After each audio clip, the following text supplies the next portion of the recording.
Hello students. तो previous video में हम डिस्कस कर रहे थे इनर्शियल और non inertial frame of reference, है ना भाई। इनर्शियल मतलब जड़त्वीय और अजड़त्वीय निर्देश तंत्र को हम लोग क्या कर रहे थे, डिस्कस कर रहे थे। इसमें आपको आपको नोट करना है सारा, ठीक है। इससे पहले जो मैंने आपको रूल्स बताए थे ना न्यूटन के, इसमें आपको परेशान होने की ज़रूरत नहीं है। मैंने इसको सिस्टमेटिकली किया भी नहीं है, सिर्फ समझाने के पर्पज़ से आपको यहाँ पे दिखाया है, ठीक है। इसमें परेशान मत हो आप, क्योंकि ये लॉज आपके इसी चैप्टर में आगे आएंगे, तो वहाँ इन डिटेल में आपको स्टेटमेंट्स भी लिखाऊंगी, पूरा इसको दिखाऊंगी भी, समझाऊंगी भी पूरा, ठीक है। तो not to worry about it, ठीक है। ये अपन करेंगे, ये तो सिर्फ मैंने समझाने के पर्पज़ से बताया था, ठीक है। ये करना है आपको, तो ये मैंने सिस्टमेटिकली करवाया भी है, ठीक है। जो रफ वर्क है वो तो आपको अंडरस्टूड होना चाहिए कि हाँ भाई ये रफ वर्क है, ये नोट करना है, ठीक है। मैं बात कर रही थी इनर्शियल फ्रेम ऑफ रेफरेंस की, ठीक है। इनर्शियल फ्रेम ऑफ रेफरेंस को हमने कैसे डिफाइन किया था, हमने ये कहा था कि वो frame of reference inertial frame of reference या जड़त्वीय निर्देश तंत्र होगा जिसमें अगर किसी पार्टिकल पर बाहर से कोई बल ना लगाया जाए तो कण की गति कैसी होती है, एक्सेलरेशन लेस या त्वरण रहित होती है, ठीक है। इस पूरी लाइन का यही मतलब है और इसको मैं हिंदी में भी बता चुकी थी, ठीक है। तो अब ये तो हो गई डेफिनेशन की बात। अगर एग्जाम में आप क्या आ गया, define inertial and non inertial frame of reference की जड़त्वीय और अजड़त्वीय निर्देश तंत्र को परिभाषित कीजिए, तो आप पूरा ऐसे बताएंगे जैसे मैं समझा रही हूँ और जैसे मैं आपको लिख के बता रही हूँ, ठीक है। तो मैथमेटिकली कैसे दिखाएंगे कि अगर फोर्स जीरो है इसका मतलब एक्सेलरेशन भी जीरो होना चाहिए, तो हम इसको बता रहे हैं कैसे। सेकंड लॉ ऑफ न्यूटन का मैंने नियम लगाया, तो एम में अगर एफ जीरो है तो एफ बराबर एम में से एम में इज इक्वल टू जीरो होना चाहिए, ठीक है। तो एम में मैंने जीरो रखा, तो हमने कहा कि इसका मल्टीप्लिकेशन जीरो है, मतलब दो चीज़ों का मल्टीप्लिकेशन अगर जीरो है तो या तो ये जीरो है या ये जीरो है, या दोनों में से कोई एक जीरो है। यही तो बात हो गई, या तो दोनों जीरो हैं, ठीक है। तो क्योंकि जीरो का एक अगर जीरो से मल्टीप्लाई करते हो तो भाई पूरी चीज़ जीरो ही तो हो जाती है, तो एम तो जीरो नहीं है क्योंकि पार्टिकल तो हम लेकर चल रहे हैं, पार्टिकल का मास हम लेकर चल रहे हैं, मास ही नहीं है तो फिर हम किसको स्टडी कर रहे हैं, ठीक है। तो फिर कौन जीरो है, एक्सेलरेशन जीरो। और एक्सेलरेशन जीरो होने का मतलब हम जानते हैं एक्सेलरेशन क्या होता है ना, rate of change of velocity, है ना, वेग में परिवर्तन की दर। तो वेग में परिवर्तन की दर अगर जीरो है तो इसका मतलब वेग कांस्टेंट है, जैसे मैंने इस गाड़ी के एग्जांपल में बताया था, पहले भी v1 ही था, लास्ट में भी v1 ही था, तो हमने कहा एक्सेलरेशन जीरो है, और एक्सेलरेशन जीरो है इसका मतलब वेलोसिटी कांस्टेंट ही तो है, ठीक है। तो v क्या हो गई, कांस्टेंट। कांस्टेंट में जीरो भी आता है, तो हमने कहा कि या तो v कांस्टेंट है या फिर v ज़ीरो है। समझ में आ गई। तो हम इसी चीज़ को दूसरे डेफिनेशन में कैसे पिरो सकते हैं, कैसे उसको समझा सकते हैं। एक डेफिनेशन तो ये हो गई, वैलिड है। हम ये भी कह सकते हैं कि वो निर्देश तंत्र जिसमें कण या तो शून्य वेग से या नियत वेग से गति करे वो कैसा होगा, इनर्शियल फ्रेम ऑफ रेफरेंस। यानी कि हम कैसे डिफाइन करेंगे, देयरफॉर वी कैन ऑल्सो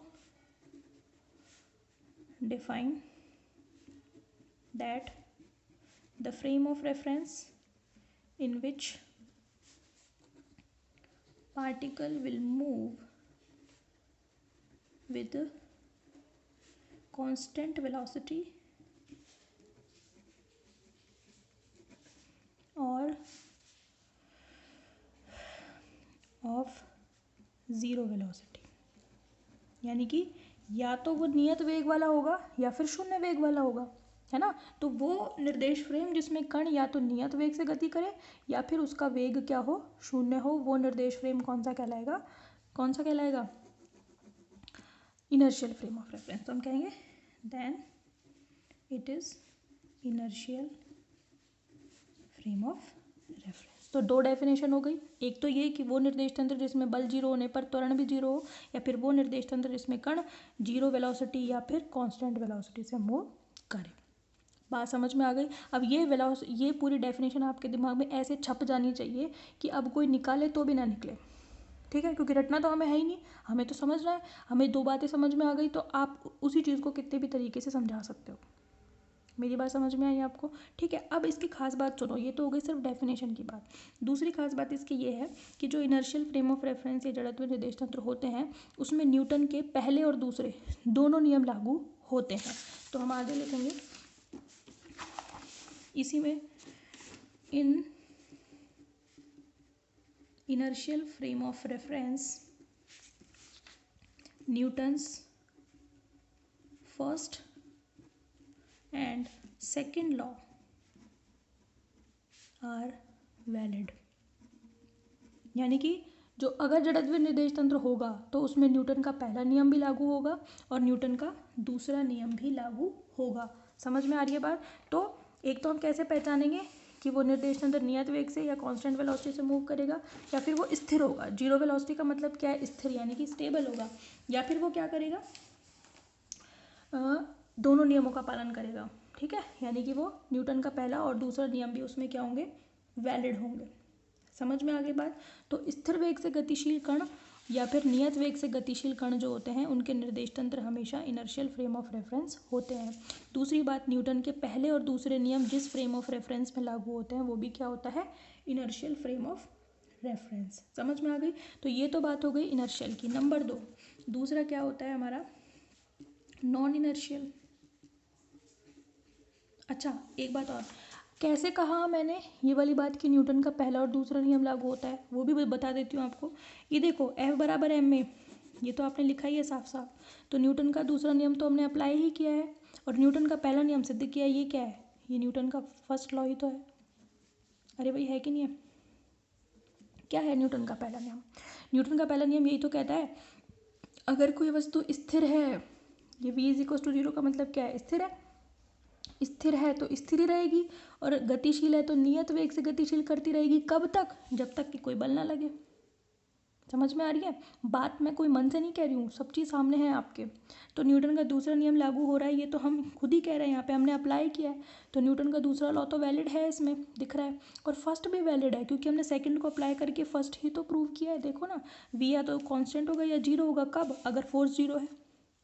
और यही पहला नियम कहता है कि अगर पार्टिकल स्टेबल है तो स्टेबल ही रहेगा, कांस्टेंट वेलोसिटी से मूव कर रहा है तो कांस्टेंट वेलोसिटी से मूव करेगा, जब तक उस पर कोई बल ना लगे।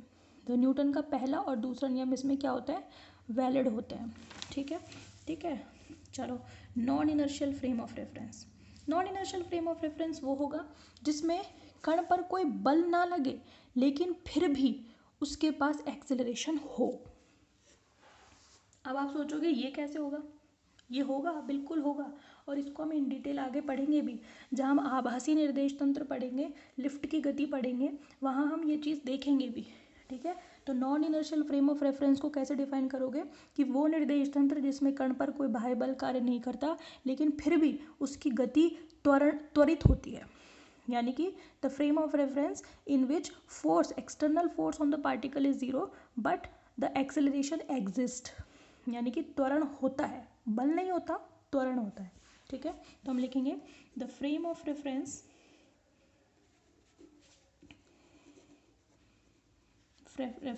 in which external force on the particle is zero, but the motion of the particle is accelerative. Particle की मोशन कैसी है? त्वरित है। ठीक है, तो पार्टिकल की मोशन तो एक्सेलरेटिंग है, एक्सेलरेटिव है, कुछ भी कह सकते हो आप, लेकिन जो फोर्स है उस पर काम नहीं कर रहा। दिस मीन्स मैथमेटिकली हम क्या कह सकते हैं? Force is equals to zero, but acceleration is not zero. यही यहाँ पे हमने क्या कहा था? फोर्स जीरो है तो त्वरण भी जीरो है, लेकिन ये इनर्शियल में नहीं है, ये तो इनर्शियल में है। नॉन इनर्शियल में क्या होगा? कि फोर्स जीरो है बट एक्सेलरेशन नहीं है। अब आप सोचोगे कि ये कैसे पॉसिबल होगा? भाई, यहाँ तो इसलिए पॉसिबल था क्योंकि यहाँ पे न्यूटन का दूसरा नियम वैलिड था, लेकिन यहाँ हम क्या कहेंगे? यहाँ पे न्यूटन का पहला और दूसरा नियम वैलिड नहीं होता। तो इनर्शियल में न्यूटन के दोनों नियम लागू होते हैं, फर्स्ट और second, but non inertial frame में न्यूटन के नियम लागू नहीं होते। क्यों नहीं होते? क्योंकि non inertial frame of reference एक आभासी या फिर वर्चुअल फ्रेम ऑफ रेफरेंस होता है। यानी कि इसमें जो चीज़ें जैसी होती हैं वैसी दिखती नहीं, और जैसी दिखती है वैसी होती नहीं। जैसे आपने, थोड़ा बहुत बता देती हूँ, अगर आपने लिफ्ट में मूव किया हो, लिफ्ट में आपने कभी बैठे हो, खड़े हुए हो, जो भी है, ठीक है, तो जो लिफ्ट में आपने कभी देखा होगा कि जैसे जैसे आप लिफ्ट ऊपर जाती है तो आपको आपके पैरों में थोड़ा सा वज़न फील होता है, थोड़ा सा वेट, थोड़ा भारीपन महसूस होता है पैरों में, जबकि उसको हम क्या कहते हैं पता है? आभासी भार में वृद्धि। अगर आप लिफ्ट में वेइंग मशीन लेकर जाओ ना, तो आपके एक्चुअल भार से आपको अपना कुछ भार बढ़ा हुआ महसूस होगा, जबकि ऐसा होता थोड़ी ना है, वो सिर्फ मोशन की वजह से ऐसा हुआ है। वहाँ पे एक आभासी त्वरण काम करता है, ठीक है। अब आप कहोगे एक्सेलरेशन जो जीरो नहीं है ना, तो वहाँ पे कौन सा एक्सेलरेशन प्रेजेंट है? वहाँ पे वास्तविक त्वरण उपस्थित नहीं है, बल्कि वर्चुअल एक्सेलरेशन प्रेजेंट है। समझ में आ रही है? यानी कि वो मोशन में वो वर्चुअल एक्सेलरेशन जुड़ जाता है, जिसकी वजह से आपको पैरों में वजन फील होता है। पढ़ेंगे, डिटेल में पढ़ेंगे, हम आगे पढ़ेंगे। सिर्फ मैं आपको थोड़ा इंट्रोडक्शन दे रही हूँ कि ये एक्सेलरेशन फिर आता कहाँ से है। ये आता है, ये होता नहीं है आभासी, यानी कि वर्चुअल एक्सेलरेशन क्रिएट होता है मोशन के दौरान। कैसे होता है, क्यों होता है, वो सब आगे देखेंगे, ठीक है। तो एक्चुअल अगर मोशन है, एक्चुअल में कोई पार्टिकल है, तो वो न्यूटन का पहला और दूसरा नियम दोनों फॉलो करेगा। और वो कौन सा होगा? इनर्शियल फ्रेम ऑफ रेफरेंस, जिसमें पार्टिकल या तो स्थिर होगा या नियत वेग से गतिशील होगा, ठीक है। लेकिन जो non inertial frame of reference है, उसमें पार्टिकल पर फोर्स नहीं है, फिर भी पार्टिकल की मोशन में एक्सेलरेशन प्रेजेंट है, तो वो कौन सा होगा? Non inertial frame of reference. तो इसमें हम एक बात और बता देते हैं, कौन से पार्टिकल्स ऐसे होंगे जो non inertial frame of reference होंगे। तो वो एक तो आभासी वाले होंगे, जो मैंने अभी बताया लिफ्ट के, और एक वो जिसमें पार्टिकल रोटेट करता है, जैसे कि पृथ्वी, यानी कि अर्थ हमारी। हमें पता है कि अर्थ क्या करती है, अपने एक्सेस पर रोटेट करती है। अगर आपसे कोई पूछे कि जो अर्थ है वो नॉन इनर्शियल है या इनर्शियल फ्रेम ऑफ रेफरेंस है, तो पता है इसका जवाब क्या होगा कि वैसे तो एक्चुअल में जो अर्थ है वो non inertial frame of reference है, क्योंकि वो अपने एक्सेस पर रोटेट कर रही है, उस पर कोई फोर्स नहीं लग रहा, लेकिन फिर भी वो एक्सेलरेशन क्रिएट करती है। लेकिन वो जो एक्सेलरेशन क्रिएट करती है वो बहुत कम होता है, माइनर, इसलिए पृथ्वी को इनर्शियल फ्रेम ऑफ रेफरेंस मान लिया जाता है। लेकिन एक्चुअल में वो क्या है? Non inertial frame of reference, यानी कि अजड़त्वीय निर्देश तंत्रों में बता देते हैं। इन this frame of reference particle और object will rotate at its own axis, यानी कि जो ये निर्देश तंत्र होगा अजड़त्वीय है, उसमें कण या जो भी पिंड होगा वो अपने अक्ष पर क्या करता है? घूर्णन करता है। ये इस लाइन का मतलब है। अब हिंदी वाले लिखो फिर उसी लाइन को, कोई भी ऐसी लाइन नहीं छोड़ूंगी इंग्लिश की जिसका हिंदी ट्रांसलेट नहीं करूँगी, तो घबराओ मत, ठीक है। इंग्लिश वर्ड्स जब बोलती हूँ तो उन पर ध्यान भी दो आप। अब तो आप वीडियो को रिप्ले रिवाइंड कर सकते हो, ठीक है। पहले जब क्लास में पढ़ाती हूँ तो बच्चा इंग्लिश के मेरे वर्ड्स को रिपीट नहीं कर सकता, अब तो उल्टा उल्टा बेनिफिट है आपके पास। तो हिंदी वाले भी अपनी इंग्लिश इंप्रूव करने की धीरे धीरे कोशिश करो, ठीक है। बाकी पढ़ने में आपको कोई दिक्कत नहीं आने दूंगी कि हिंदी में नहीं समझ में आया, इंग्लिश में नहीं आया, ऐसे कोई दिक्कत नहीं आएगी, लैंग्वेज की प्रॉब्लम नहीं आएगी। लेकिन आप अपने कंसेप्ट के साथ साथ हिंदी वालों से मेरी रिक्वेस्ट है कि इंग्लिश में भी अपने आप को थोड़ा सा बिल्डअप करने की कोशिश करें, ठीक है। बाकी मर्जी है आपकी, मैं तो कंसेप्ट दोनों में ही समझाऊंगी, ठीक है। इन दिस फ्रेम ऑफ रेफरेंस जो है पार्टिकल क्या करेगा? अपने एक्सेस पर रोटेट करेगा, ठीक है। तो और एक चीज़, in this frame of reference Newton's first and second law are not valid, यानी कि न्यूटन के पहले और दूसरे नियम इस निर्देश तंत्र में लागू नहीं होते, ठीक है। तो एक तरीके का आभासी निर्देश तंत्र होता है ये, ठीक है। तो अर्थ का भी लिख लीजिए, अर्थ वाला जो मैंने अभी बताया। In actually earth is a non-inertial frame of reference, but the producing acceleration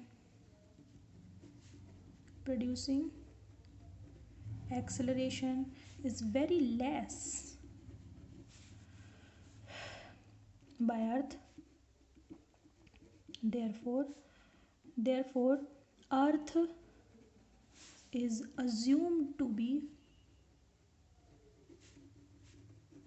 inertial frame of reference,